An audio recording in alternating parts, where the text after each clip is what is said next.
এইভাবে যদি একবার পটলের নিরামিষ তৈরি করেন, দুইবার তৈরি করতে আর ভাববেন না। এটা খেতে এত বেশি মজাদার হয়, কোনো প্রকার মাছ মাংস ছাড়াই পটল যে খেতে এত বেশি ভালো লাগে, আপনারা একবার তৈরি না করলে বুঝতে পারবেন না। তো প্রথমেই আমি এখানে পটল নিয়েছি 5টির মতো, আপনারা চাইলে বেশি অথবা কমও নিতে পারেন। তো প্রথমেই আমি পটলের পেছনের পাটটাকে কেটে ফেলে দেব। তো সবগুলো পটলের পেছনের পাটটাকে কেটে পটলের যে উপরের পাটটাতে পাতলা একটা লেয়ার থাকে, এটাকে আমি হালকা একটু চেঁচে নিচ্ছি। তো এরকম করে সবগুলো পটলের উপরের লেয়ারটাকে আমি চেঁচে নিয়েছি। এখন পটলটাকে মাঝ বরাবর কেটে নেব। তো সবগুলো পটলকেই একই রকমভাবে কেটে নিতে হবে। এরপর পটলের যে মাঝখানে বীজ রয়েছে, এগুলোকে আমি উঠিয়ে নেব। তো একটা চামচের সাহায্যে হালকা হাতে প্রেস করলে পটলের বীজগুলো উঠে আসবে। আপনারা কিন্তু এই বীজগুলো ফেলে না দিয়ে এটাও ব্যবহার করতে পারেন, তবে আমার পটলের বীজ খেতে খুব একটা ভালো লাগে না, এজন্য আমি এগুলোকে ফেলে দেব। আপনারা চাইলে এই পটলের বীজটাও কিন্তু ব্যবহার করতে পারেন।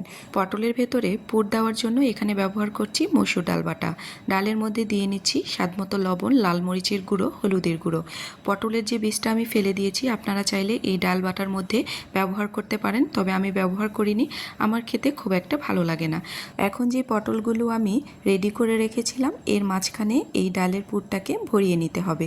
তো আমি ভর্তি করে একদম ডালের পুর সবগুলো পটলের মধ্যেই ভরিয়ে নেব। মাছ মাংস ছাড়াই পটলের যে এত মজাদার একটি রেসিপি তৈরি করা যায়, আমি তৈরি করার পরেই বুঝতে পেরেছি এটা খেতে কত বেশি মজাদার হয়। তো সবগুলো পটলের পুরই আমি ভরিয়ে নিয়েছি। এখন এগুলোকে হালকা একটু সেঁকে নেব। তো তার জন্য প্যানের মধ্যে দিয়ে নিচ্ছি কিছুটা তেল। তেলটা হালকা যখন একটু গরম হয়ে আসবে, তখন পটলগুলোকে তেলের মধ্যে ছেড়ে দিতে হবে। তো যে পাশে পুর ভরানো আছে, প্রথমে সেই পাশে পটলগুলোকে দিয়ে নিতে হবে।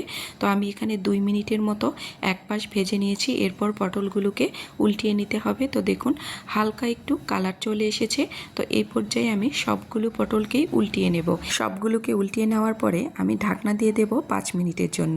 একদমই লো আছে 5 মিনিট আমি এগুলোকে রান্না করে নিয়েছি।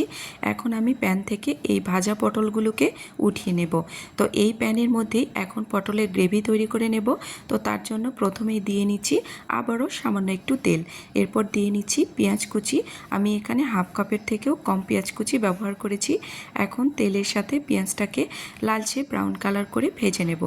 এখন দিয়ে নিচ্ছি একটি মিডিয়াম সাইজের টমেটো, একদম ছোট করে কুচি করে নিয়েছি। 1 মিনিটের মতো টমেটো আমি একটু রান্না করে নেব। এরপর এর মধ্যে মশলাগুলো দিয়ে নেব। প্রথমে দিয়ে নিচ্ছি স্বাদমতো লবণ, এরপর দিয়ে নেব কালারের জন্য হলুদের গুঁড়ো, দিয়ে নিচ্ছি লাল মরিচের গুঁড়ো। আপনারা আপনাদের পছন্দ অনুযায়ী ঝালটা বাড়িয়ে কমিয়ে নিতে পারেন।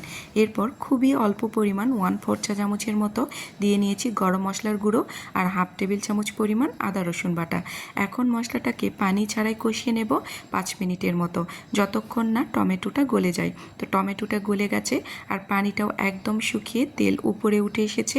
এই পর্যায়ে দিয়ে নিচ্ছি ছোট চায়ের কাপ দিয়ে 2 কাপ পরিমাণ পানি।